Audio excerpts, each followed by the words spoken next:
Hello my YouTube friends, हमें आज की स्टोरी रेयान ने लिख कर दी है, शहज़ादी ज़मरूद। अगर आपको भी अपने दोस्तों को अपनी स्टोरी सुनानी है तो हमें अपनी तस्वीर के साथ लिखकर सेंड करें। सेंड करने के लिए हमने लिंक डिस्क्रिप्शन बॉक्स में दिया है। आए चलते हैं, देखते हैं और सुनते हैं शहज़ादी ज़मरूद। बाद में एक जंगल था। जंगल में बहुत से जानवर और परिंदे रहते थे। एक रात जंगल में सर्दी पड़ रही थी। जानवर और परिंदे अपने घरों में दबके हुए थे। मालूम होता था कि सर्दी से चांदनी तक जमी जा रही है। अचानक चांदनी में से एक प्यारी सी शहजादी नजर आई। सुबह हुई तो चुड़ियाँ शहजादी के लिए हरे पत्तों का जोड़ा लाई और तितलियों ने जोड़े पर फूल टाँके।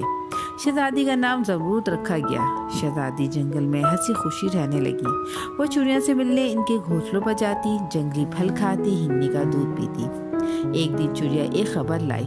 बादशाह ने हुक्म दिया है कि जंगल काट दिया जाए। वो दरख्तों की लकड़ियां बेचकर दौलत कमाना चाहता है। शहजादी ये खबर सुनकर बहुत रोई।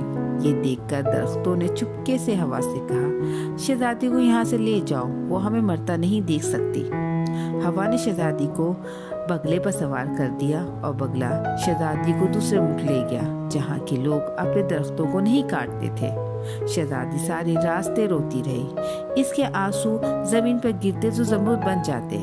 आज भी सवाद में ज़मरूद पाए जाते हैं और कहा जाता है कि ये शहजादी के आंसू हैं।